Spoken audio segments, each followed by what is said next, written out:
Welcome to the Grappling Rewind Podcast. I'm your host, Maine, here with my co-host. God damn it, you cut me off when I was going to say with your co-host, Josh. It's a running joke, Josh. You piece of shit. Welcome to this week on the Grappling Rewind Podcast. This week on the show, we are going to recap all the things, you know, the grappling, where we record on Sunday and you don't hear any of this shit till Tuesday. And all the news comes out on Monday. Yeah, we got boned by that last week. Pretty much every week, something big happens on Monday, and it's like, well, that's not going to be in the show this week. So this week on the show, we are going to recap Onnit Invitational 8 in Austin, Texas. We are also going to recap the Copa Podio Heavyweight Grand Prix. Yay, you said it right. How many episodes, man? We're like 32 episodes in. I finally got Copa Podio correct. You said it right a couple of episodes ago. I'm having to write it down a lot for the show notes and everything, so I finally got, and it's like, okay, put the A on the first one, put the O on the second one. So that event took place somewhere in Brazil that was cold. We'll get into that a little bit later. As well as this episode, we are going to talk a little bit about the Kasai Pro 3 qualifier that just took place. They now have their 170-pound contender for the Kasai Pro 3 event. As well as we're going to talk about EBI qualifier that happened. I'm not exactly certain if that now guarantees the person from 10th Planet a spot, because I think the last qualifier they did. Yep. Eddie said the last one they did, this was the last one where the person goes straight in. Had an automatic entry. So now, are they an alternate for the event? Nope. No. This one, apparently, Eddie smoked enough weed to forget that he said that the last time, and she's in. We are also going to talk a little bit about the Boa Super 8 4th edition taking place next week. Grappling Industries is putting on a super fight, Vagner Vs Leon. We're going to touch on that. As well as the big dog next week, EBI 16, the female Bantamweights, is happening on 6/24/2018. That would be Sunday. I forgot what month that was, Josh. June. Yep, I forgot what 6 was. It's been a long week. So let's get into it. But before we get into it, some late business from last week. The High Rollerz BJJ event. Some of the videos are now up. There's like a 3-hour and 18-minute video up of that tournament. And if you're not familiar with that tournament, you've been off the internet for the week, because we were originally going to cover it on the show, but we could not, the day of the event, find anything. It was supposed to be streamed on BeReal TV, and we were refreshing, we were looking, we couldn't find anything. Apparently it got streamed on the Facebook page for High Rollerz, and it was down, but now all the videos are at least half of the event is up. It was cool to see Crazy Horse in a gi, or his now named as Felony, Charles Bennett. He's a blue belt in the gi. That was fun to watch. Joe Schilling slapped on a gi. He's apparently being coached by Mickey Gall. That was cool to see again. DJ Jackson, I think, won his division. Jeff Glover retired from competition. It was a big ol' event, big ol' week. This is the weirdest tournament ever. I'm not going to lie. If you want to smoke weed, I'm not going to stop you. Putting it that up front and being like, yo, we're going to give you a pound of weed as a victory, as a prize. I don't think that puts out the right message. I don't know how I feel about it. It's really weird. The tournament, by the way, I care about it from a tournament perspective. Like, forget about the prize. It was cool to see certain matchups, and like the blue belt bracket had some like guys that are like, you're a blue belt still? Like, do you know that Charles Bennett fought Uriah Faber in King of the Cage in like the 2000s? Do you know Charles Bennett has been fighting forever? He's still a blue belt? He is human PCP. Let's be serious about this. His fight in Ryzen, crazy. He's human meth. Yeah, definitely. But he's still a blue belt. You haven't that's your He heel hooked some guy in the gi, which I thought was hilarious. Exactly.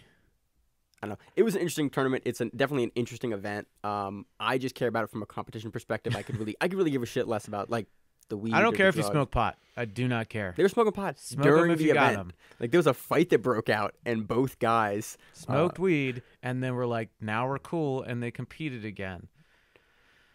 Aren't you guys supposed to be really chilled out people? You smoked weed beforehand, and you still felt that you needed to fight somebody?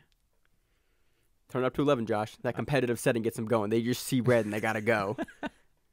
So sure. Go back if you're interested in it. Watch the event. There were some cool matchups on it. We're not going to cover it because we just got too much stuff to cover this week. Go back and watch it. Cool names on it. I'm going to go back and watch it. It's going to be great. Anyway, what else in news? Oh, Richie Martinez, speaking of weed. Richie Martinez lost his shit.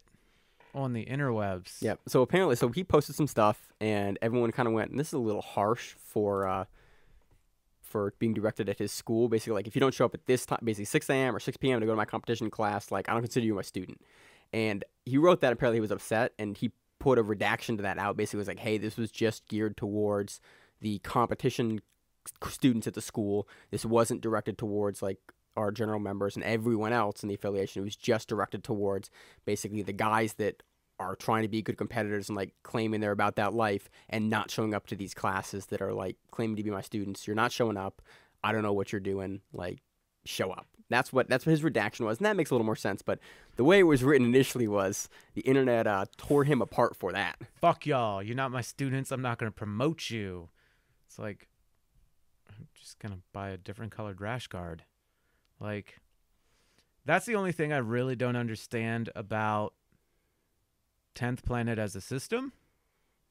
Like, what are the qualifications? What are the parameters for each promotion? What I heard a long time ago, or maybe it's in his book, Eddie Bravo's book. The first one or the second one? I can't remember which one. But he talks about, if you want to get promoted to black belt, you have to be able to do full lotus position.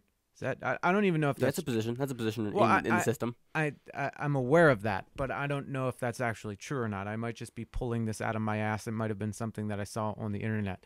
But they have I don't know the guidelines for their promotion system. So, I mean, how do you grade somebody? What's considered a blue belt in the system? Purple belt, brown belt, black belt. Apparently, if you're a black belt in the gi, you're pretty much a brown belt in their system, but then you have to learn the other things. I don't know. Like, I'd love to see it. If anybody has the outline of how you get promoted, shoot it over. Let me know, because I'm interested. I'm not shitting on them for anything like that. Like, their competitors are out there. They're at that upper level. I'm just genuinely curious. So we talked about it a minute ago, but Jeff Glover retiring. Josh, what do you think about that? What are your thoughts? You've watched him for years and years and years, and what he's done, what he's brought to Deep Half, what he's brought to kind of the whole system. He has that style. Him and Goodland and Glover and Cooper and Cooper. Who's Goodland? Goodland BJJ. That's their school. Oh. Yeah, they're Paragon, and they have Goodland as well. So they both compete out of Goodland sometime from time and again. Oh, okay. I was you caught me off guard with that one a little bit. His competition has declined. Kind of since ADCC getting slammed. That was kind of his last the big time we've seen him at a major event really doing well. We saw him with one of the earlier EBIs looking spectacular. And then since that slam from Martinez back in... I'm not gonna say that took it out of him. I mean, No, I'm not saying it took it out of him. I'm saying, like, that was the last time I think that we've seen him really on that at the top elite levels of competition, was that ADCC event. I forget if that was 2 or 3 ADCCs ago, but that was, I think, in the quarters or the round of 8. I don't honestly remember on that one. Jiu-Jitsu's losing a cool competitor, but he's got to do his own things. You know, he's got to teach, he's got to make money, he's got to do seminars, whatever. Good on him. You know, he decided, hey, I'm not going to keep hanging around the scene too much and just putting my body through this, because everybody knows jiu-jitsu's rough on you no matter what. So it was cool seeing him compete for as much as I've watched jiu-jitsu. It'll be interesting to see if he puts anything on himself. I know he did those like jiu-jitsu in the park things in California, so maybe he'll put more into that. Maybe he'll run his own little tournament thing. Who knows? But, you know, good on him and good luck to whatever he does. I love his nickname is the Pipe Layer. He slays, probably. I bet he does. I remember the first time when I was first getting into jiu-jitsu and competitive jiu-jitsu. I remember him being a commentator for Meta Morris, and he was one of the secret matches.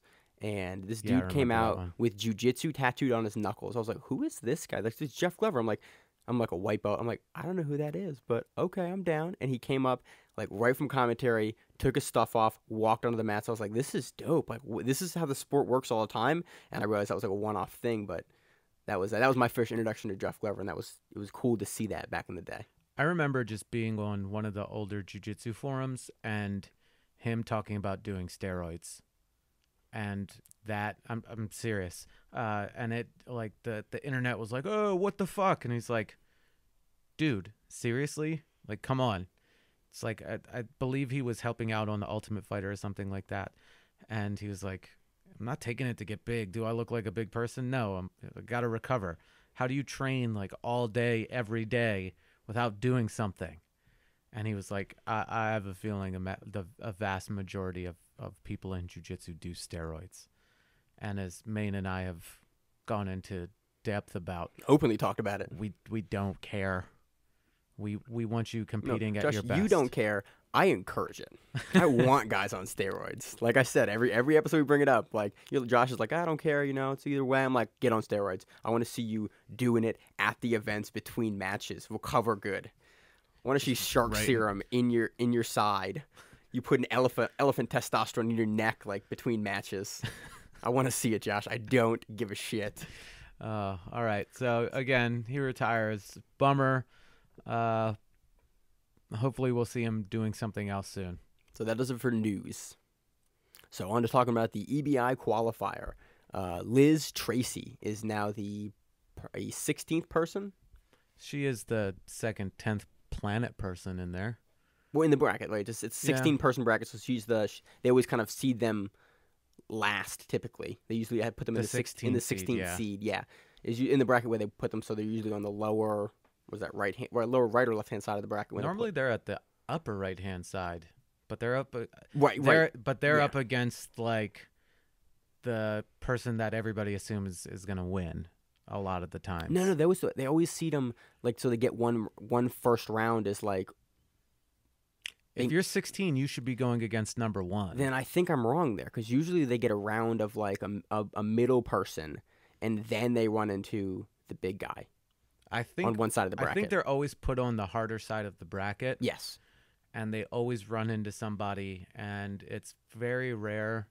Like Keith Krikorian, was it Krikorian? Yep, Krikorian. He got out of the first round, but then ran into somebody. Mm-hmm. He get through 1 or 2 rounds. Something like that. But a lot of times, and he's been on a fucking tear. He was a purple belt back then. He's been on a fucking tear in the sub-only scene recently. We saw him on Submission Underground 5, and like so.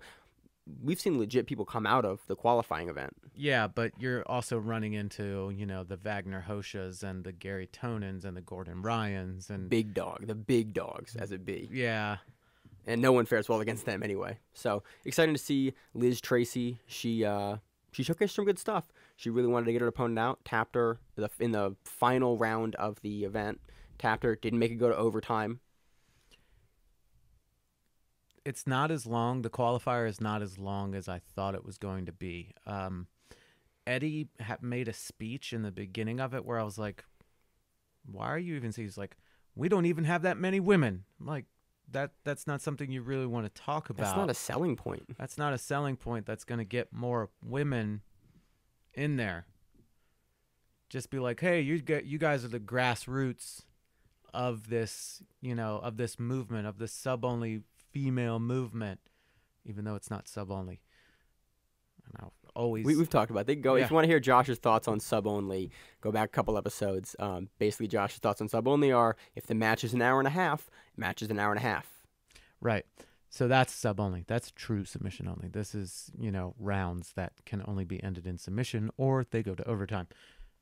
Anyway, that was one of the things that it threw me off. I was like, why are you like zeroing in on not having that many women, where you're just sort of filling this bracket with whoever that's roughly close to this weight because you don't have enough. Don't say that. Say, hey, again, you're the ground level for this movement.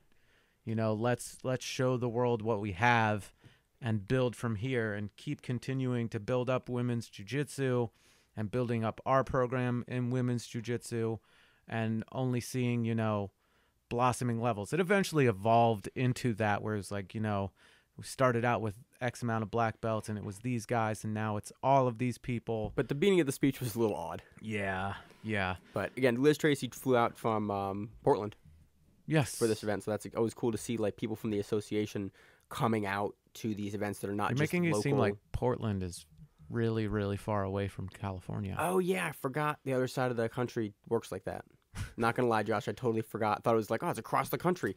California, Yeah. Washington, Oregon. Yeah, and I got that now. I figured that they were flying from like Baltimore out, and that's a huge flight across the country. In hindsight, Even then, that's only like 5, that's 6 a hours. big ass flight. Bro, you're not flying 18 hours. It's not like, It's not oh, hey, Thailand. this is, yeah, I'll you give know, you that, but still, it's Rikako Yuasa. It's like, oh, yeah, she flew 20 hours to get here. yeah. Craig Jones pulling double duty in Japan one night, and then the next night in Austin, Texas. Remember that?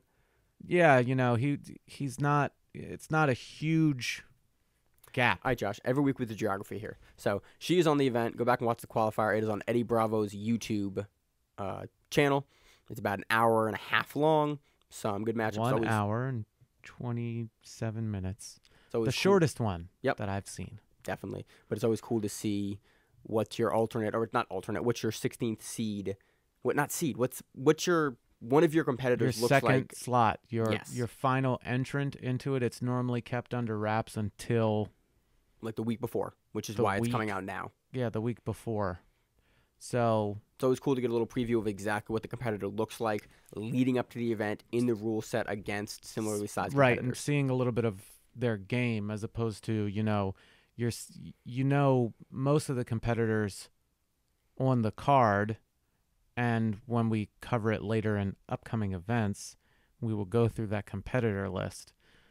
But you're like, oh, this person can do this, Bia Mosquita's in it. It's like, oh, she's a terror. She's your number one seed, I think. Frightening. Yeah, I can't.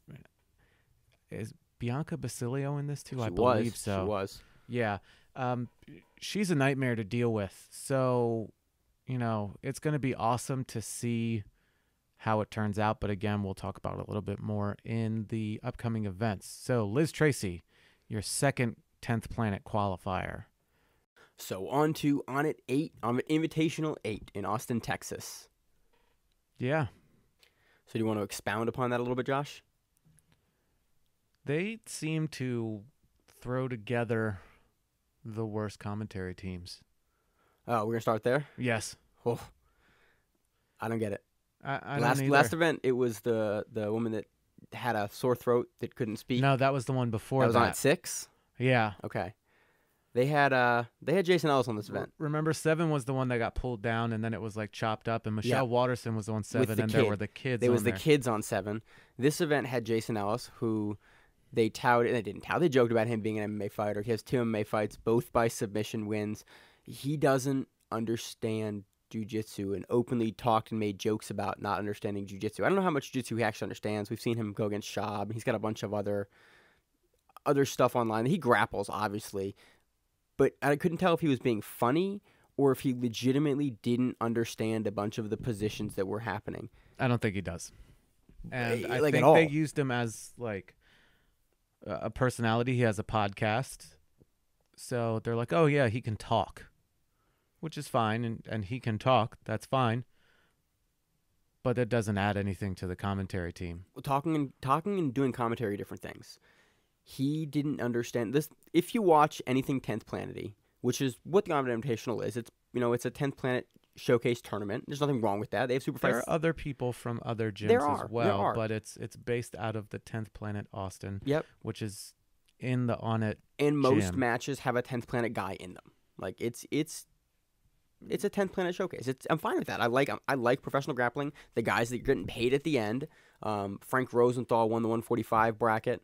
Kyle Chambers won the 185-pound bracket. And Derek Flagg, dude from Reddit, is his name Flagg? They called him Flagg, but I'm not sure how it's pronounced. We apologize, sir. His name is iButtScoot on Reddit.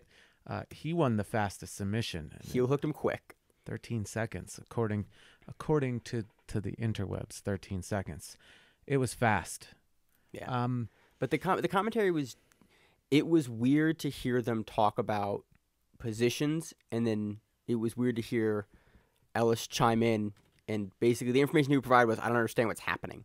And oh, he's going for this. Oh, no, he's going for this. Oh, what's he going? Is he going for a leg or a knee? And he didn't have an understanding of like the difference between a heel hook and a straight. At one point, a dude's going for a straight ankle, and they're calling it a heel hook. Oh, he's going for the heel hook. It's like, yo, he doesn't have the heel at all. It's under his arm. Like he's going for a straight ankle lock. There were certain points where everybody was getting like excited about what was going on, and they were like, "Oh, he finished with a heel hook." I was like, "What match are we watching?"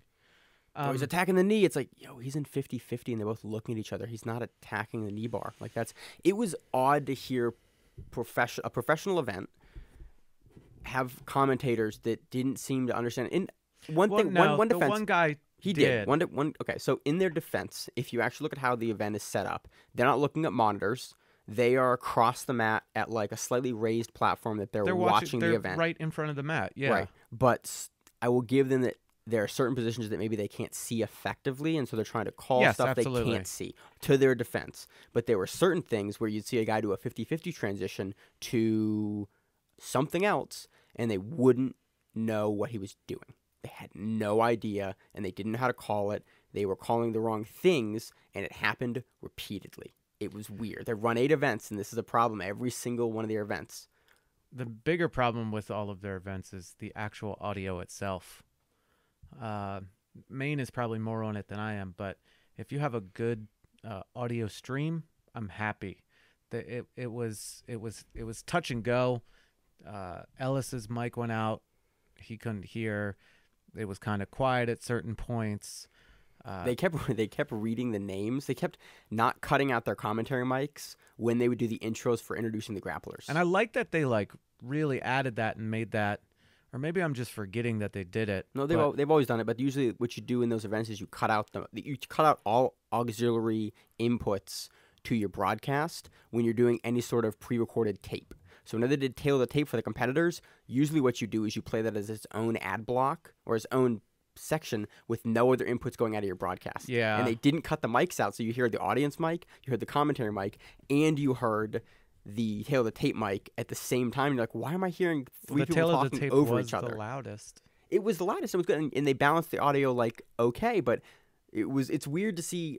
The reason why, and we always say it every time we bitch about an event, the reason why we're somewhat critical about certain events for certain stuff like this is because we want jiu-jitsu to grow, we want it to get bigger, and when stuff like this happens, it's such a cool, like these are such cool events. Like we have guys that are getting paid to do submission grappling. We want the product to be better so that people can watch and go, oh yeah, they put on a really good event and there was no technical problems. But when there's technical problems like this and this sort of stuff happens, like we want to talk about it so that it can be corrected, like that what Josh just did. But it's one of those like I beat you because I love you kind of things.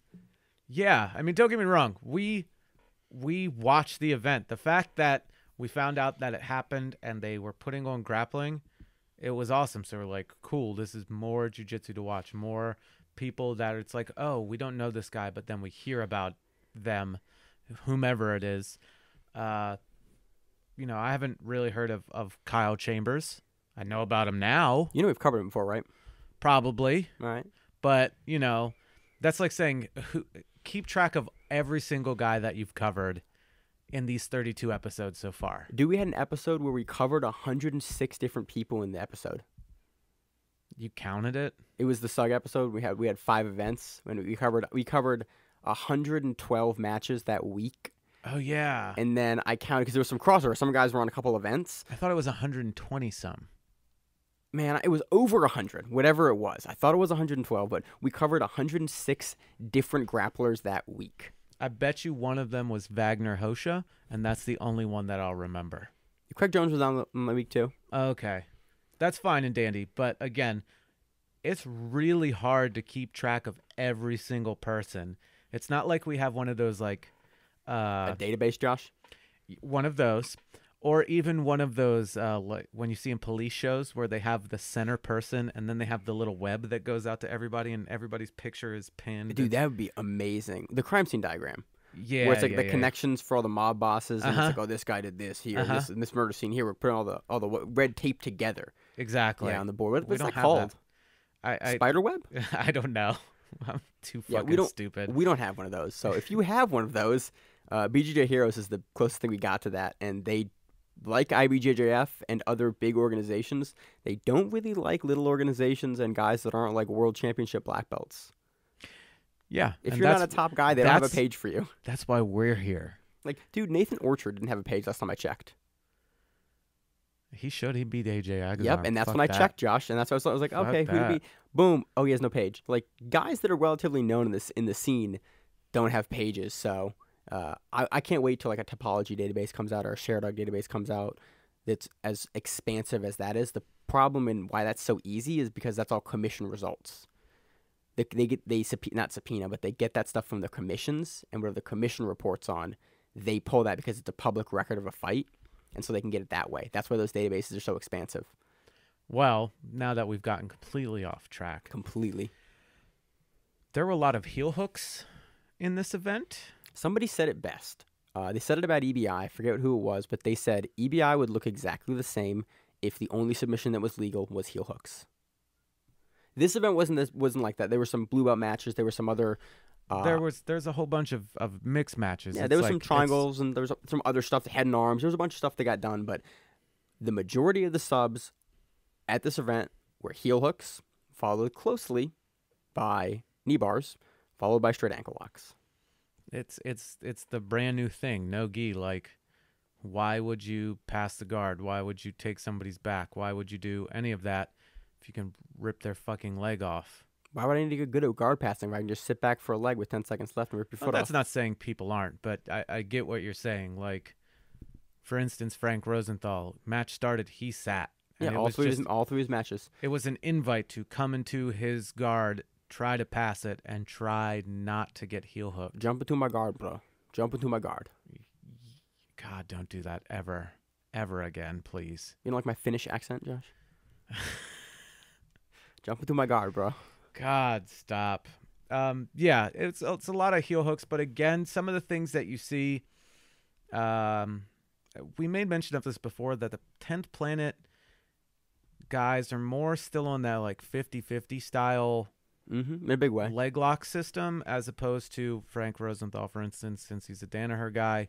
You're seeing that outside reap going inwards, that side saddle, the honey hole, whatever you want to call it. 411. Whatever you want to call it. Inside Senkaku. You see that more from the Danaher guys than you see from the 10th Planet guys, or even other people not related to that gym.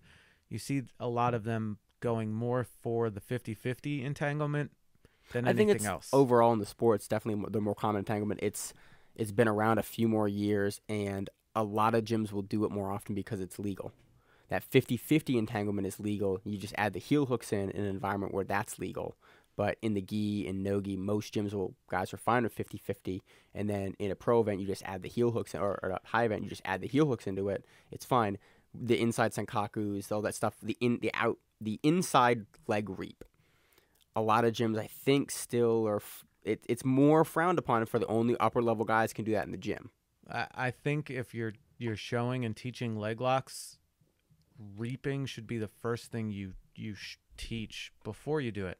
Like, that outside leg should be coming in and tangling up.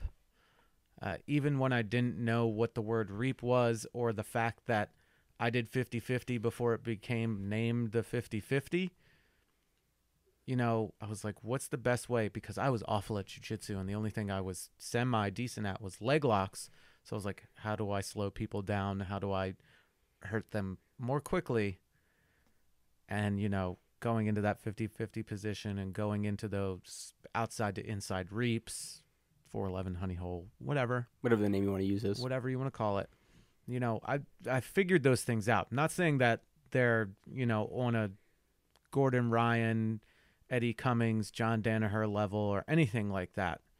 But they're not hard to figure out. No, you have to figure out how the knee gets. Like, okay, I can put my foot here, my knee here, and it stops his foot and knee from doing a thing it wants to do, and it lets me do the thing I want to do. So again, I think it should be explored more with all gyms, and people need to look into it more. And I hope Eddie Bravo. Did you just say people need to look into it? Yeah, they need to look into it more. God damn. I set that up on purpose. You're welcome. And it upset me on purpose. I'm pretty sure Eddie Bravo was one of the first people to buy John Danaher's leg lock system, and we'll be watching it, and then you'll see the 10th Planet guys disseminating all of said knowledge. The moons. Yes, those. All of those. And you'll be seeing them closing the gap of it. Keep doing what you're doing. Change a few things on it. Get somebody that really, really, not saying that those people didn't care about jiu-jitsu, but that cares about it and is able to speak on it.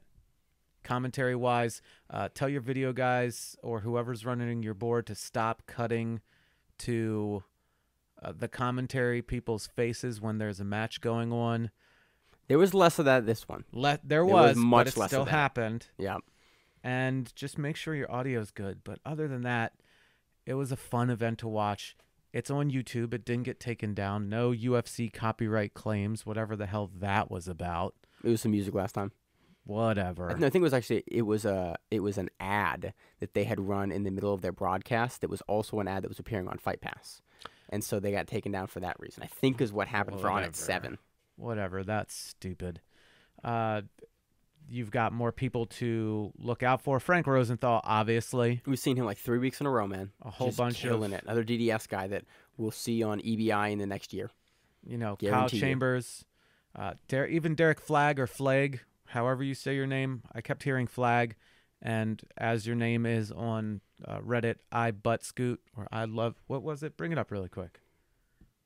It's over here. Yeah, there it is. I butt scoot. He was literally the first match. He posted the card, and he won really, really, really fast.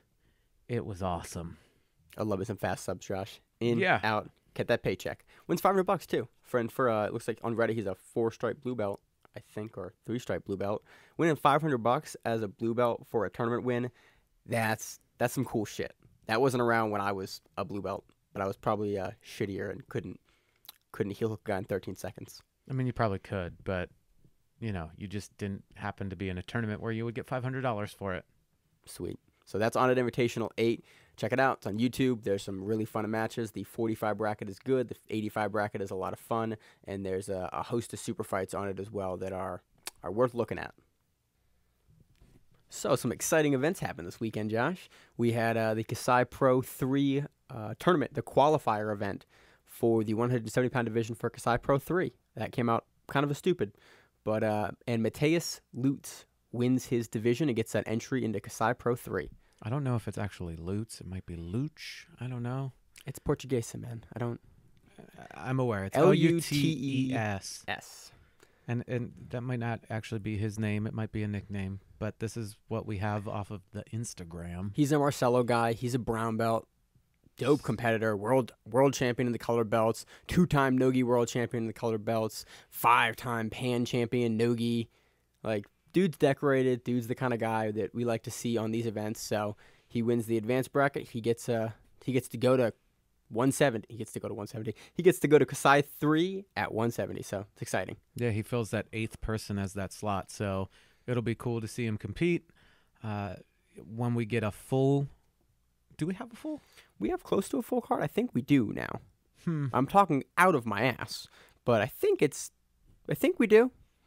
It'll be interesting to see. I've enjoyed their tournaments, their events. There we go. Their events so far. So it'll be interesting to see what they do continuing on, because we've done 55, we've done 85. Yep, 55. We did lightweight, we did middleweight, and now we're doing welterweight. Sweet. So hopefully they do light heavyweight and not featherweight. I want to see featherweight first before light heavy, honestly. I'd like to see feather and bantamweight before I see light heavyweight, but still. I'll go with that, yeah.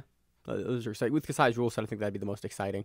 Yes. So, again, he gets that. Excited to see him here in a little bit on Kasai Pro 3.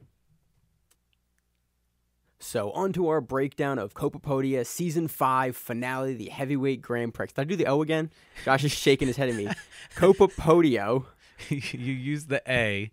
Even though you said it right before, now you changed it to Copa Podio. And you just said Grand Prix, not Grand Prix. You dumb fuck. Man, it's spelled Prix. That's Prix. It's Prix. It's French. No, it's Prix. Pree. Prix. Prix is Prix, man. No. It's a Grand Prix. God, you're stupid. Copa Podio Season 5 finale Heavyweight Grand Prix. This event was a lot of fun. Before we get into the event, which was awesome, you should go watch it. You can get it on Copa Podio's website on fightarea.tv. It's like $10. You can watch it, replay it for like a whole week. It's a lot of fun. Good event. Great matches. We see Kane and Duarte's debut at black belt. A bunch of other guys. Jared Dobbs in this event. Amelson Gobi. Bones is in this event. Devontae Johnson. It's a fun event. Watch it. There's some super fights on it. It's a good event. Now, from a technical perspective, the event's about 4 hours and 12 minutes long. It was a long event. Very long event.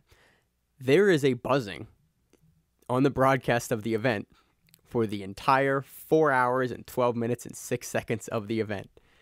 And if you work in audio, you'll know that buzzing is when you have a source plugged into a mic, plugged into the same power source. That's the buzzing noise.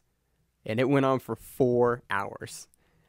I had to mute it at certain points. Luckily, all of the speaking is in Portuguese, which I speak none of. I can say about 4 words, so it wasn't really a problem. Can't say Prix, though. That's French, man. We talked about that, Josh. I'm not a French speaker. You hit me with some Spanish, I got you. I can roll my R's real good. Amarillo. As I do it the most terrible way ever. So, event's a lot of fun. Yeah, so go back, watch the event. We're going to get into it. So, what was weird was it was listed originally as 3 rounds female, gi and no gi. What I think it might have been is it will go up to 3 rounds if there's no sub. But there was a sub, so it's why it wasn't 3 rounds. Oh. Maybe is what happened. Because it's not ACB. It's like, I think it's like ACBJ. If you sub them anywhere in the match, any round finishes the match. But I just don't remember that happening in previous ones, and maybe that never happened. I fuck up Copa Podio rules all the time, so I'm not even going to speak on why. But it's listed as 3 rounds. Didn't go the 3 rounds, Josh. No, it did not. Bianca Basilio, man, she is on a tear. She's going to be scary at EBI. Mm-hmm. So, it stayed kind of close, but Bianca Basilio ended up later in the match jumping on a foot and going, and, they're battling back and forth a little bit, and she straightens it out, locks it out, hits her with a straight foot lock, and I was like, what happened? And I actually had to rewind it a little bit, and she locked it out. I did the same thing, Josh. I thought they fell out of bounds, and I went, oh, they're going to reset. And the match ended, and I went, wait, what? What happened? Back. Oh shit, she got her with it. She got her, and you see Lucian she's like, ah, and she makes a noise or says something, and that was the tap. So again, excuse me. Bianca Basilio has been on a roll. So it'll be interesting to see her in no-gi doing some work at EBI, but she won her female match by straight foot lock. Straight ankle lock? I like how I said female match because I'm looking at it. It says 3-round female. It's like, okay. We're looking at the Brazilian translation of the. No, it's in English. It's in English. It is English, actually, Josh. You don't have to Google Translate that page because it was in English, because there's a thing that you can hit at the top. Yeah, Brazil I got it. Or America, and it does the translations for you. On to the next match. Diego Borges versus Charles Dubronx, also known as Charles Oliveira. The MMA fighter. Yeah, most submissions are tied for most submissions in the UFC history. Hella submissions, Josh. He got a hella dangerous sub game when it comes to the punching and the kicking. Yeah, and sometimes he just gets punched and kicked, and he does sometimes. He does go to sleep sometimes. He's really creepy looking too when he cuts to 145. Dude, his cheeks are be sunken in, and not in like the good way. RB sunken in? He looks like Skeletor when he's at 145. He looks very frightening. This was an 80-kilo match. Good. So it's in the 160s? Yeah, which is still, I think, a cut for him as well. I mean, probably he's not as much. No shit. 160 is more than 145, but it's more. Yes, but he's still probably. I think it looks like he had to cut some weight to get there. He didn't look as full as he looked like in Instagram before camps and stuff. So I assume he cut some weight to get there. He didn't have as many pieces of cake because he's had a problem missing weight. I'm just saying. They gave him shit for it. Almost made him move up, and then he was like, "I'll get this shit," and then he made weight. So it was kind of an uneventful match. Diego Borges scored a takedown and got 2, and that's where it ended. We were talking about it, and it was amusing that they're interviewing at the end, and there's just no sound.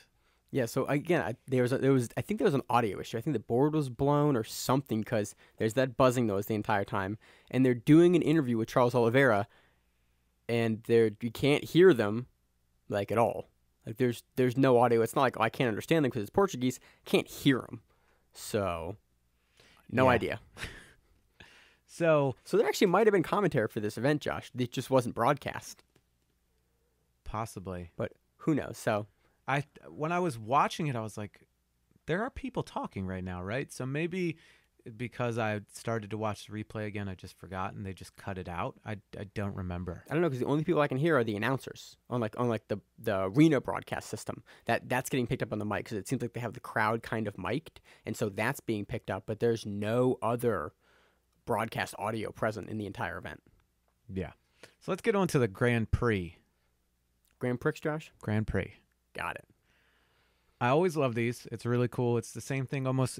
Kasai follows this format pretty much, where everybody battles everybody in your group. On your groups. There's 2 groups. There's the green group and there's a yellow group. The 4 guys in the green group fight each other. Everyone's a round robin. And the 4 guys in the yellow group compete against each other. It's a round robin. And then the winner of the 2 groups. The 2 people with the most points coming out of those 2 groups go against each other. And the winners of those 2 matches go to the finals, and the losers of the other 2 matches go for 3rd place. Yeah, so a lot of matches happened. Yeah. We're not going to break down them all. It's 4 hours long, and that's a lot of jiu-jitsu, and that's a lot of... So, yeah, this happened, and then this guy won by an advantage, or this guy won this. Everybody had their matches where they looked great, and everybody had some matches where they didn't look so good. That's kind of what I thought was most telling, is like, again, like everyone had a match that was like, oh, damn, he's looking like real good. And everyone had a match that was like, yo, what the fuck? Where's the guy that was there like 25 minutes ago? Where'd he? Could be tired. Could have blown the load there. Yeah, but you saw a bunch of dimorphic performances between competitors. Did you that's a big word for you, Maine. I also don't think it's used correctly, by the way. Probably not. I think it's the wrong use of that word. So Dynamic. Well, I think dimorphic is like 2. It's like bifurcated. There's two performances from the person, a good one and a bad one. I don't think that's the right word. All right, calm down, Webster. So, the finals match. Which Webster, the dictionary or the character from the TV show? Obviously the dictionary. I'm speaking them big words, Josh. I'd rather be Webster from the TV show. Doing me an educate. So, on to the finals match here. For the Grand Prix, we had Kaynan Duarte versus... Felipe Andrew. I love how you threw it off to me like, oh, this is a really hard name to say. It's Felipe Andrew. Man, I didn't know. I didn't want to say his nickname. Oh, I'm sorry. Here, I don't want to say. What is that? Jesus, blow that up. You know I'm blind. Come on. Didn't wear my reading spectacles. Whoa, wow. Exactly, Josh. Who? Yeah. So Felipe Andrew. Andrew. Felipe Andrew. We should put that into Google Translate and see what it translates to. We should. So I'll do that while you talk about the match, Josh. So again, Kaynan Duarte this is black belt debut. Yeah. You know, he got promoted. Apparently it's a city in just go to Google Translate. It's a city in Brazil. It's a municipality in Brazil, is what it is. Kakri, not Kakri. That's a Japanese name. Right. Oh, anyway. So he's at that level. He's keeping up with the black belts in the event. He's beaten brown belts. This was again supposed to be iron brown belt. People got promoted, so that kind of fucked it up. So they turned it into the heavyweights Grand Prix, and there you go. It means that. Okay, the word that it is that's what it means. It's probably just the city. Yep. So now getting into the match, because we're getting thrown off completely. it's a lot of Felipe Andrew playing guard and trying to use his De La Riva to sweep, and Kenan Duarte coming in and trying to pass and do all these things and falling off to his side. He gets close on a couple passes where Yes. almost around the legs, almost gets the points, and then they go out, or then almost gets there. And time's getting a little low in the match. They're about halfway through the match. A little bit more than halfway through the match. He steps in at one point and looks like he's trying to do a big back step, and Felipe Andrew comes up, but Kenan pops up with him, and so Felipe Andrew just sits right back down. So now Felipe Andrew's on the ground. He's really close, like in flying triangle / armbar territory to Kenan Duarte, and he goes reaching for an ankle. Well, Kenan Duarte jumps for a flying triangle, or flying armbar, excuse me. We were discussing whether it was an armbar. Yeah, or I initially thought it was a flying triangle, and then we went back and rewatched it, and it was like, no, that's totally a flying armbar. It's not even a flying triangle at all. So Felipe Andrew picks at the ankle as Kenan jumps up for the armbar. Kenan misses it, and Felipe Andrew comes up With the sweep. 2. And that was the only, there were some advantages back and forth in the match, but those were the only points scored in the match, and that's what secures Felipe Andrew the victory over Kenan Duarte. The Grand Prix champion. Kenan Duarte, impressive performance for his first outing as a black belt. We got to see Jared Dopp, who is definitely with Alliance. Yeah, definitely with Alliance now. I don't know what that's about. Again, maybe it's because he moved. Not 100% sure. Oh, wow. What's funny is we're also looking at some of the results, and Horacio Antunes was a judo black belt that went into this as well, and Kenan Duarte beat him by a worm bar. Which in all of my years of looking at results, Josh, I've never seen that actually written down like that. And it's, well, yeah, because worm guard isn't really hasn't been a popularized thing for a very long time. Okay, what he hits is an armbar. It's a swing over armbar, but it's from the worm guard. It's from it technically is from the worm guard. If you want to look at that as he has the lapel here, has his leg here, it's a swing over armbar.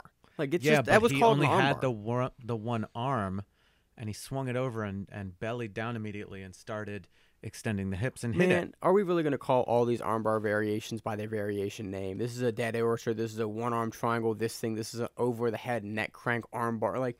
Yes. Man, all right. I'm a scientist. I'm down for that. I'm a splitter, not a lumper when it comes to genetics. So I'm down to call each one of them their own little thing. I mean, we do call it the dead orchard. We do. That's what it's called. Yeah, I mean, even though people were doing it before him, that's what it's called now. So we're calling this a worm bar. So That's I've never what it seen is. it written down, but he hits a worm bar, which I cannot laugh and say because it just sounds ridiculous. But it's super legit, nice and quick. There's no setup to it. He just swings his leg over, gets around the head, and cranks the submission.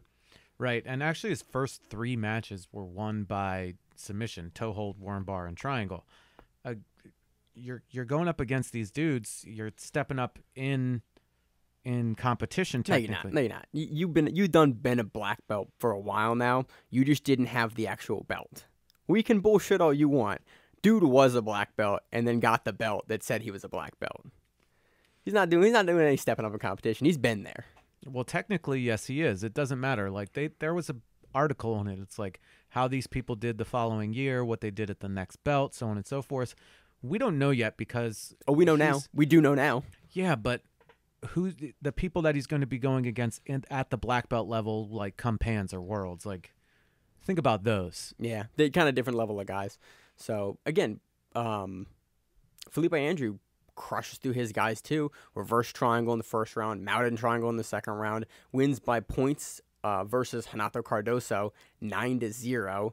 Then he hits what the fuck is that word, Josh? Botinha. Yeah, where I'm from, we call that a straight ankle lock, Josh. Sometimes when you look at results from websites and they list it as that's how it's listed. See, look, there it is again. Botinha. Botinha. Yeah, which is Portuguese for the Achilles lock. I looked at that, I was like, what the fuck's a Botinha? Oh, man. And then he beats Kenan at the end, 2-0. So Kenan gets second place, Felipe Andrew takes first place, and Bruno Lima takes third place. It's a brown belt. How Yeah, about that? that's How about dope. what was funny was, you know how what was his name? It's like Luke Cannon or what? Bring up his name. Bring up his name. What's name we're talking about, Josh? You know it was like his name. Most people. The Pertu Teponen. I always thought it was that guy. I was like, that guy looks really Finnish, and then I was like, oh wait, he's Brazilian, or he's Portuguese. He's from Portugal. Yeah, Bruno Lima's from Portugal. Port, as it be, Josh. So I thought it was Brazilian. He looks kind of Brazilian. Yeah, so suck it. He's a brown belt. He took third. Super impressive. Like, damn. Great performance. Spend a little cash. Watch it. It's $10. You get it for 7 days. And it's 4 hours of top-level guys going at it. Production quality is... So-so. It's so-so in places, but... No. Let's go back. I'm not going to lie. Onnit's production quality was better than this. Audio-wise. Yeah, I'll give you that. It is what it is. As much as we love to shit on its audio issues, they had commentary that I could hear. Yeah, this was not. This was worse. But let's be serious. Only we watch jiu-jitsu for the commentary. Everyone else mutes that shit and watches it for the matches. No, we are the hipsters of jiu-jitsu. Sean Williams, people listen to AJ Agazarm. I refuse to say it's good. Jared Labudo, dudes are good on commentary. Yes. So that's what we got for Copa Podio. Copa Podio. It was a fun ass event. Tattoo $10 that on your face. Please don't do that, Josh. Please don't do that. Anything else to add, Josh? No. So on to our preview of Fight to Win Pro 77. This event is in Sacramento, California. It actually is in Sacramento, California. We checked this time. We made sure after 2 weeks ago's fuck up that we said it was in Sacramento when it was really in San Jose. So this one is in Sacramento. We checked. Fight to Win Pro 77 is headlined by a black belt Masters no-gi lightweight title, Marcus Torregrossa versus Travis Maglet. Stealing my thunder. I'm the one that says the names, damn it. No, I do the first name, and then you do the subsequent names, because the first name's usually the only name I know. Do I really not pay attention to you that much to where you always say the first name? Yeah, I always introduce it's headlined by da-da-da, and then you do the co-main event to the rest of them, because I butcher all the rest of the names. Oh, yeah, that's true. You do that. It's been a long day.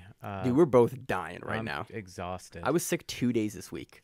I had to take off. Fever dreams? Not fever dreams. Not fever dreams. I woke up on Monday. I was like, I don't feel great. Went to work. Woke up on Tuesday. I was like, oh, shit, I'm going to die. And then was sick Tuesday. Woke up Wednesday. I was like, I should not infect my office with whatever I still apparently have. And then went to work Thursday feeling not great. My boss looked at me like, you all right? I'm like, I'm here. And she went, all right. So the co-main event for this event is... Black Belt Masters Gi Welterweight title. Cassio Vernick from Vernick Jiu-Jitsu versus Hamalo Mello from Hamalo Mello Jiu-Jitsu. Just wanted to say that just because. 170-pound black belt no-gi match. Dustin Akbari versus Enrico Coco. That shit's gonna be fire. So we're gonna say it every time, but this whole black belt card at the beginning is dope. There's some really good matchups on this, and if we had more time, we would actually preview them a little more and talk about how you think the matchups are going to go. But there's this whole black belt. It's a Friday card, and the whole section of black belts is dope. It's exciting.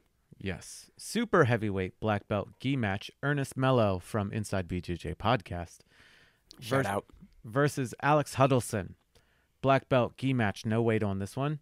Joseph Thompson versus Gustavo Enriquez. 185-pound black belt no gi match. Miguel Augusto versus Kyle Rideau, 180-pound black belt gi match. Louis Moreno versus David Anderson, 170-pound black belt gi match. Garrett Aldrich versus Dom Hoskins. Dude, he is on an event every weekend. Who? Dom. Oh, yeah. Get on the grind, Mr. Hoskins. 170-pound black belt gi match. Are you sure? Yeah, I'm pretty sure we covered him last week. We didn't cover him last week. There wasn't a last week card. I think he was on something else then. Oh, God, it's all blending together. Marcus Bones, and it's Bones, not Boness. I called him Boness for the entire time, last time we covered him. Versus Derek Damano. 165-pound black belt gi match, Sean Cox versus James Cotter. 155-pound no gi match, Andrew Fonseca versus Colo Vida. 150-pound black belt gi match, Sean Gonsolin versus Manny Moreno. 210-pound no gi match. Doesn't list black or brown belt. Daryl Liner versus Jerry DiMaggio. Then we get into the brown belt matches and purple, the usual purples. Then we get into a couple of kids and teens matches, the usual stuff. Yeah, again, it looks like a good card. A lot of returning people that we've seen, purple belt and up, all the way through the card. Some guys that bring the heat. So check it out. Again, always love watching some live jiu-jitsu on Friday. It's going to be fun. And the Cali cards are always fun for them. Indeed. And they start later, so it's easier to watch them. Way easier for us. Indeed. So on to a one-off grappling event. Grappling Industries is hosting Vagner Vs versus Dante Leon at one of their events. Looks like it's the Miami event on June 23rd. It is a 20-minute match, 10 points, 10 minutes, no points, and then 10 minutes with points. They do these from time to time, and they are usually fun. They did it with they did the They Gordon did Kit versus Dale Keenan. and they've done Gordon and Keenan. They've done Kit Dale and Craig Jones. They've done work. It was, but they've done a bunch of them, and they're always good. I think they've had D.J. Jackson on one, but the big one they're known for was the Keenan versus Gordon. Limit. No time limit, and that was like 90 minutes long. And it was some fire shit, and eventually he gets him. He throws up sub, defend, gets him. And I watched it live, and I looked away when he subbed him, and I missed it. I think I was at work, and I had it on my phone. I was actually texting back and forth with Matt, one of our correspondents for the show, about the match. We're texting. I looked down. He's like, "Oh, he gets him," and I looked. I was like, "Are you fucking kidding me?" I've been watching this for an hour and a half, and I look down the second he gets the sub. So, Josh, how'd you see this match going? Interesting. It's hard to bet against Vagner. And that's what I was going to say. He's just been the past, forever since we've been covering him. Doing the show. Since before that, he's a very tough competitor. He's a hard guy to beat. We Yes. see him on Fight to Win all the time. He's just, no one ever looks good against Vagner. That's the best way to put it, I think. Is No. It's hard to beat him. It was hard to beat him in EBI. It was hard to beat him in combat jiu-jitsu. It's a no-gi match. It's a no-gi match. So I'm picking Vagner here again. Dante's a beast he's too. Looked so good recently too, and we've seen him recently put on performances at those high levels, and we've seen Vagner do it too. So it's a hard match to call. I think it's a safe bet to say Vagner, but I wouldn't be surprised if Dante beats him. I wouldn't be surprised if Dante outpoints him. That's beating him, right? It is. So I wouldn't be surprised. Right, but I'm giving additional information as to how he beats him. I don't see Vagner getting subbed. That's another hard thing to do as well. Yeah, that's what I don't see him getting subbed, but I could see Dante, because we've seen Dante rack up some points against some really good guys. We've seen Vagner do it as well, but I think if Dante beats him, he's going to do it on points, and if Vagner beats him, I think he's going to just win by a point or two. I don't think either of these guys are going to sub each other. Just given the nature of the event. Could sub him. I think Vagner definitely could sub him, but I don't. Because he starts rear naked choking your face, and then he continues. Yeah, he does. I love Vagner. He's super nasty when he competes.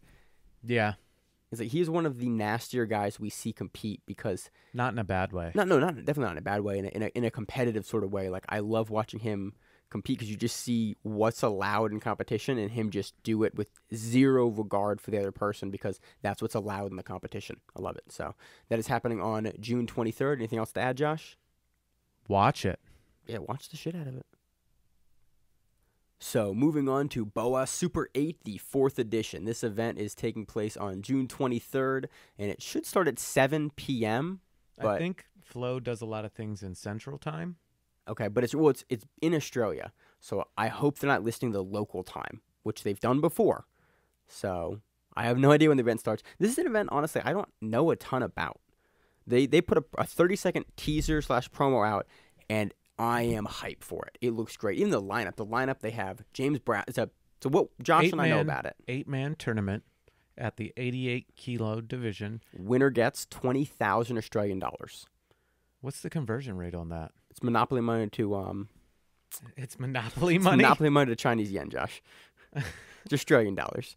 I have no idea what the conversion rate is. Okay, When keep I talking. was over there, it was like I think it was like 2-1 when I was over there, but that was like 10 years ago.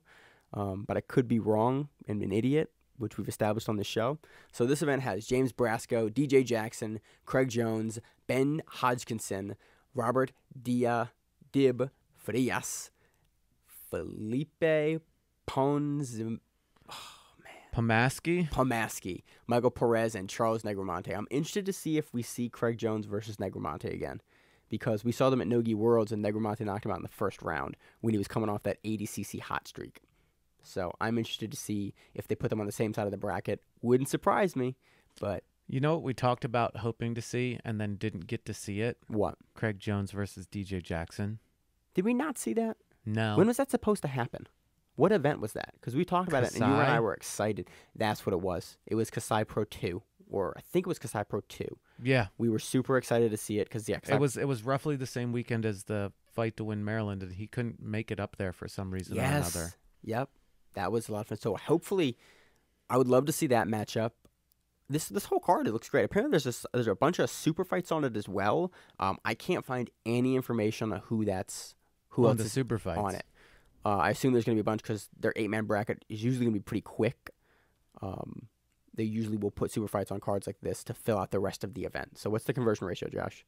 1 Australian dollar equals 74 cents. Or you say $74. I was like, God damn, they got a great conversion rate. Yeah, I know, right? No, it's 0.74 United States dollars. So you win at about $14,875. So you're winning $15,000 if you win this. American schmeckles. Schmeckles. You know a schmeckel is equal to 148 US dollars? Or 38, one of the two. The conversion rate. So in 25 schmeckles to get down the bridge is a shitload of money. It's a Rick and Morty conversion rate for everyone that doesn't know. Yeah, I hate you. So this event looks great. If you have more information on this event, send it to us, because we've been able to find the very limited stuff. So we would like to do a bigger this is what we kind know. of thing on it. James Brasco and DJ Jackson are both really strong wrestlers. Yes. Craig Jones is a leg-locking half-guard machine. Yes. Ben Hodgkinson's looks like Keenan a little bit and has a similar style game. We talked about him at the Abu Dhabi Grand Slam in what country was that? Tokyo? I can't remember, but we talked about the story. I was like, where do I remember this guy? It was probably in Abu Dhabi. Abu Dhabi and Abu Dhabi. But he beat me as a purple belt many moons ago. Roberto Frias is living in Australia, but is a Brazilian. Charles Negromonte, Polaris. He's a Hodge Gracie black belt. Exactly. Michael Perez, Atos. Is it Atos? Or am I thinking of somebody else? We've seen a Mikey Perez on a Michael Perez, if I'm not mistaken, is the same person, on many cards previously. This should be a great little 8-man tournament. Dude, I love all the smaller 16-man for me almost gets a little big, because the first round is kind of a wash usually. Usually get your big names crushing 2 guys. An 8-man that's as stacked as this is, you have some dope matches immediately in the first round. You're like, oh, how's this going to play out? Who do you even seed where? Because your first round, you're going to get no idea a bunch of big guys against each other. Then your second round, more big. It's like Marinas Open. You get big guys versus big guys versus big guys. And then your finals. I hope they just throw shit at the wall and they're like, yep, that's the first matchup. That's the second matchup. Because there's not a matchup in this 88-kilo bracket that I would not want to see. So I'm really pulling for Craig Jones versus DJ Jackson. I really want to see that. I want to see that, and I want to see Craig Jones versus Negromonte again. So either of those happen in the first round, I'm, as they say, a happy camper. It happens in the finals, way happy camper, because they both got some history. Indeed, indeed. So that's Boa Super 8, the 4th edition in Australia. I like that Australia's putting on more super fight cards recently. We've seen a couple in the last year. We've seen 2 or 3 coming out of Australia that are good. So I'm excited for this. So EBI 16, the bantamweights, the female bantamweights correction there, is happening this next weekend, and it is a loaded card. Shout out to BJJ Heroes for doing a great write-up on all the competitors that are listed on there with all their stats and who they are. So if you're interested in some more in-depth information on who each of these competitors are, take a look at that because it's a great resource. So first competitor, Bianca Basilio, fresh black belt, very exciting to watch. Really looking forward to see how she does. We cover her on the show all the time. Frequently. Usually in the finals, definitely in the semifinals of everything she's at, top competitor.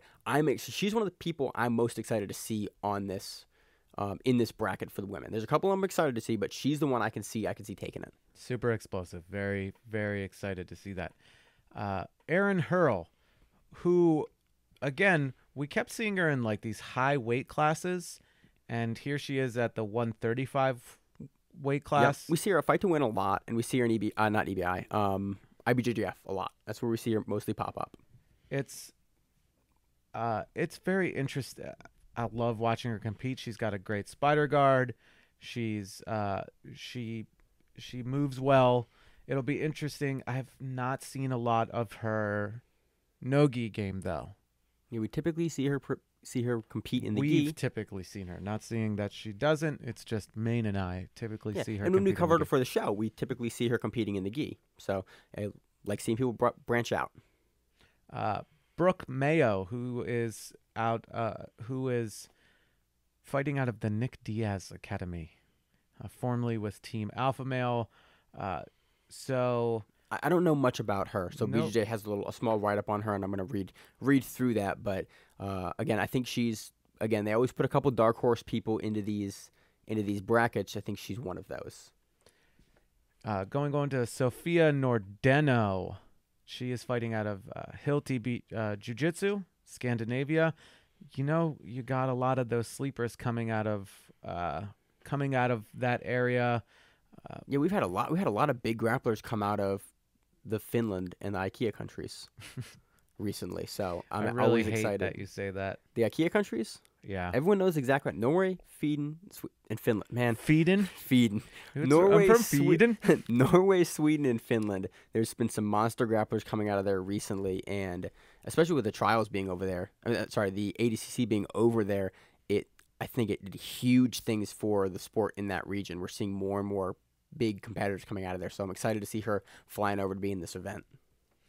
Nikki Sullivan, who we've again definitely seen a lot of on Fight to Wins. We've covered her frequently. She is out of Atos and Nice Guy Submission, so she's a tough competitor. Again, the breakdown's there. We've covered her a whole bunch.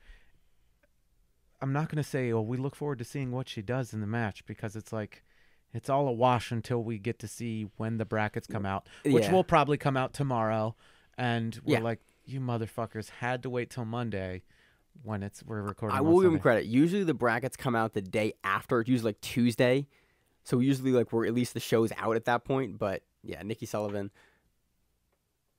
Moving on to Amanda Leve, fighting out of Ricardo Almeida Jiu-Jitsu. The picture that they use is great because they're wearing the Cash Chicks and Championship shirt, the Garrett Tonin shirt.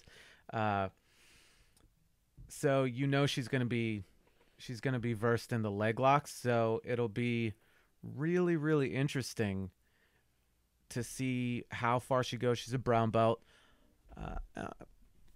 That'll be one to watch too. She might be that's a dark horse, I feel, in the whole field. You have next Amanda Rebus. I like this. So she's contracted to fight with the UFC. Again, shout out to BJJ Heroes for really giving a great breakdown. They do good work. It says she was supposed to make her UFC debut, but after a failed out-of-competition PED test postponed her octagon debut, she goes back to her grappling roots. Awesome. She competed in judo and jiu-jitsu. Great. So honestly, if you're UFC level talent, like you're signed to the organization, you're a pretty good athlete. So I'm excited. I always like to see those athletes coming in. you can't see it, but I just made a face You did. at Maine because they have signed a lot of people that have had horrible levels of talent that they just put on there because. I mean, They have, but if you're failing a test at a competition, you take your physique seriously, and no, you take your steroids seriously. which you should if you're a professional athlete. We talk about this every show, Josh. So I'm amped to see it. Amanda Aliquin. Again, some of these. This some is of this these- is Tubby Aliquin. We see her on Fight to Win. Oh, Yeah. See, I never see her actual name. Yep, she's listed on Facebook And as Tubby Aliquin. And then I look down and I see Tubby. Okay, so Tubby Aliquin. Hell yeah. I love seeing her compete. Again, like we've seen her on tons of Fight to Wins, just all over the place. IBJJF, ADCC trials. Like she's a dope competitor. She comes from Peta Panos camp, which is awesome. Great guard, Peta Panos. So that'll learning that stuff from there. So it'll be cool to see Tubby do work. It'll be cool to see someone with a good guard in EBI. Oh, yeah, indeed. Tracy Goodell, she vanished from the face of the earth. I don't even remember the last time I remember seeing her compete. It's been a while. She was a great competitor when I do remember her competing. I don't know where. I mean, this was former girlfriend of Mike Fowler, and there's a whole drama that followed that around that I'm not getting into. But she's definitely a tough competitor, so I believe she'll do well in this as well. Here I am just rambling on. Anyway, Raquel Canuto, who we just saw at Worlds. We saw her at Nogi Worlds. We've seen her at Kasai. We've seen her all over the place. I assume that they're going to put her and Bianca on the opposite sides of the bracket, given she just placed, I think second or third at Worlds this year? Yeah, but who did she lose to? I completely forgot, Josh. That was like 3 weeks I ago, think man. that was Bia Mosquita that she lost to. I think so. Yeah, and who's in this call? Who's on it? Bia Mosquita. Oh, yeah. Watch it come out, and half these people aren't on here. It's happened before. That's what happened. God, don't remind me. That's what happened at the heavyweight thing they had when they had all those big name heavyweights for the guys a couple years ago. Yeah, they had like Dean Lister and like And all then these all of them huge dropped monsters. And then they replaced. I think they replaced 7 out of the 16 like within the last like week or 2 of the event. Really hope that doesn't happen here. Right. So Canuto's tough in the gi.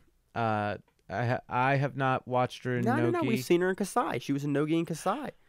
Man. When she double-legged the fuck out of that woman. It looked away. That was her. Yeah, that was her.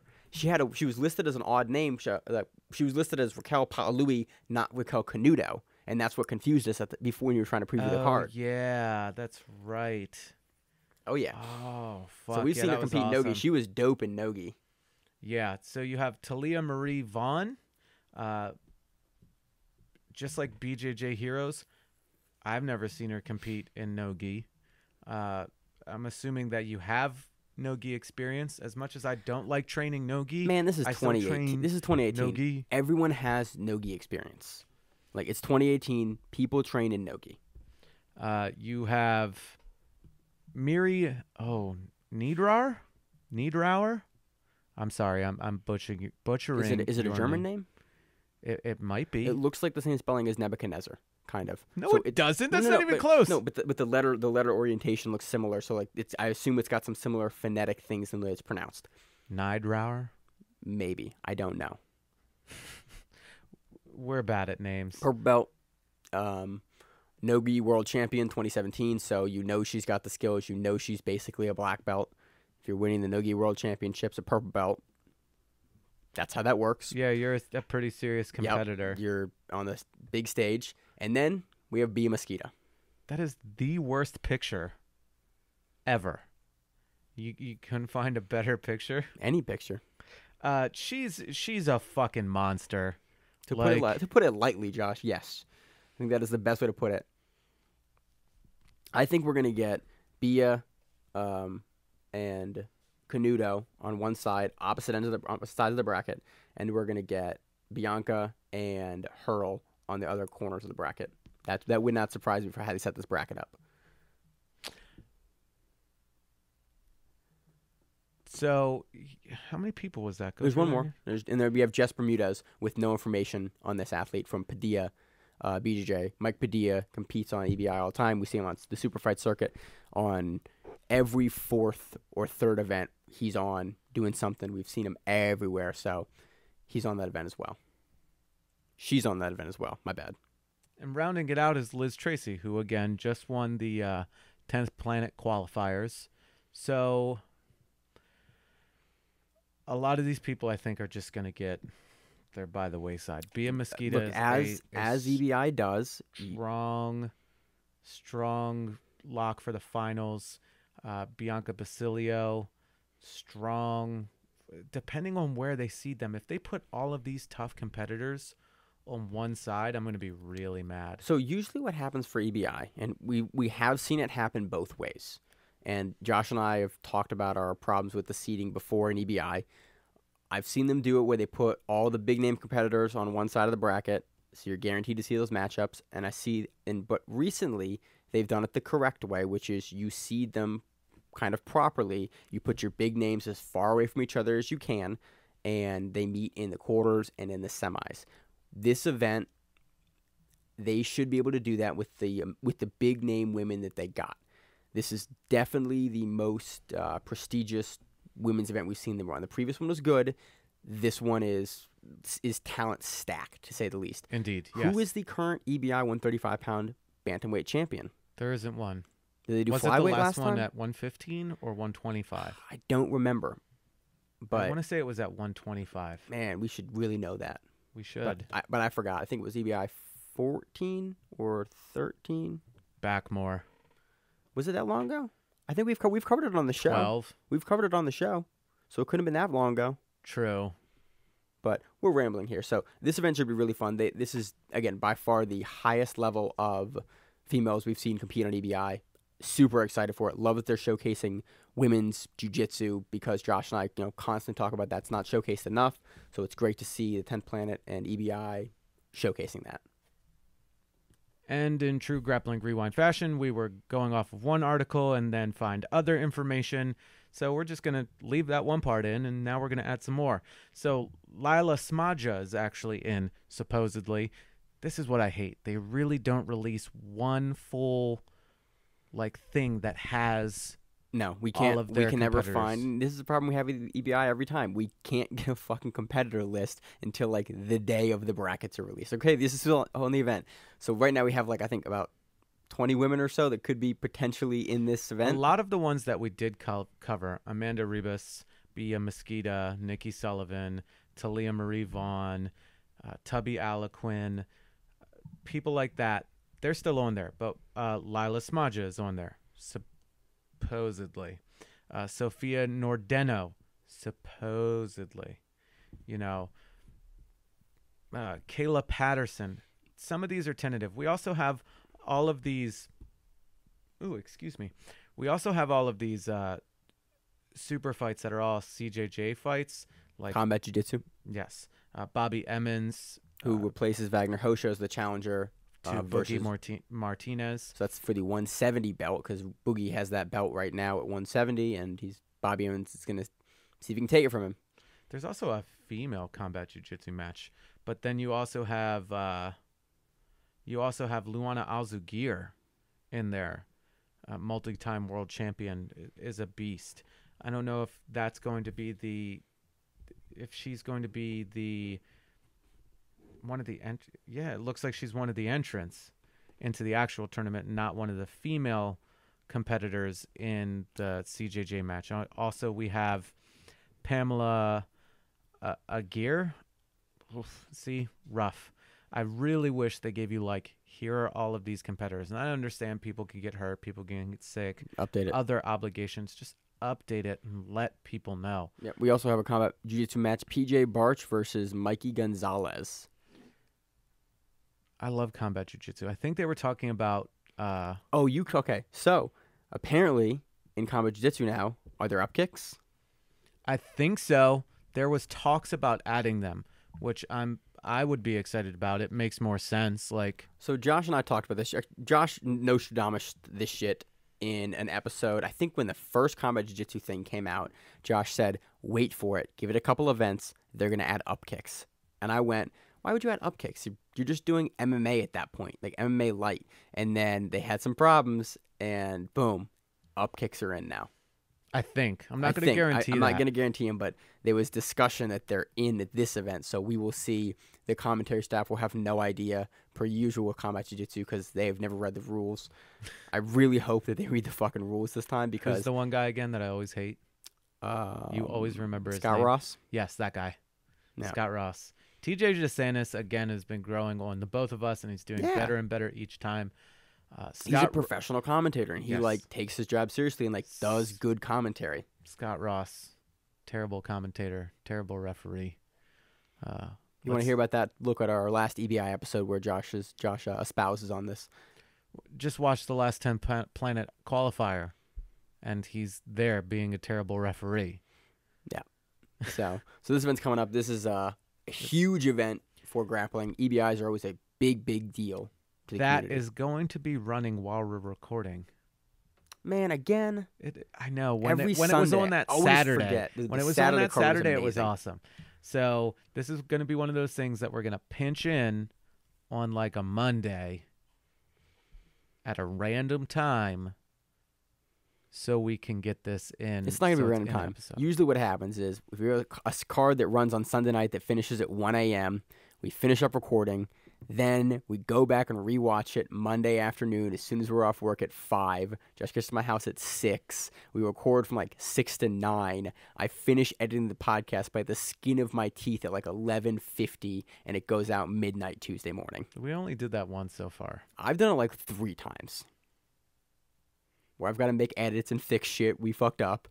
Yeah, but I've only come here once. Well, I've not come here. No, this will be the second time because I had to come on that whatever day it was to record. Was that a Monday? That was Early Monday. In the morning? That was Monday. Yep. Labor Day? Something like that. Something like that. So, yeah, EBI always puts on a good card. I'm really interested to watch it. We will not watch it while we're recording because you'll just hear us screaming. Because we tried being that. like, oh, shit. So that won't happen. We'll get into it. We'll get you that awesome grappling coverage. And that's it for our previews for the upcoming week. Pretty much that does it. You know what we forgot to do in the beginning of this? Introduce ourselves. Like we're not known by the people that actually listen to this I was podcast. going to cut it in and do it, but I'm going to leave this piece in now. So if that's not in there, I've been Maine. I am always Josh. And we're going to cut this into the beginning of the episode. Of course. See you on the mats. The Grappling Rewind. As always, you can email us at thegrapplingrewind@gmail.com. You can check us out on Stitcher, iTunes, YouTube, and pretty much anywhere you can find Facebook podcasts. We're on Facebook, Grappling Rewind. Instagram. Grappling Rewind. Twitter. Grappling Rewind. Reach out to us on social media. If you got something you want us to cover, you want to clarify, we are here. You want to tell us we're idiots. Hey, let us know. You want us to pronounce your name correctly? Let us know. Subscribe on the YouTube page. Leave us a review. Helps us out a lot. It helps us out. And, it eventually will help you out. We like to give back. We're doing this as something that isn't done. So help us help you. Again, as always, I'm Josh. I'm Maine. And this is the Grappling Rewind Podcast. We'll see you on the mats.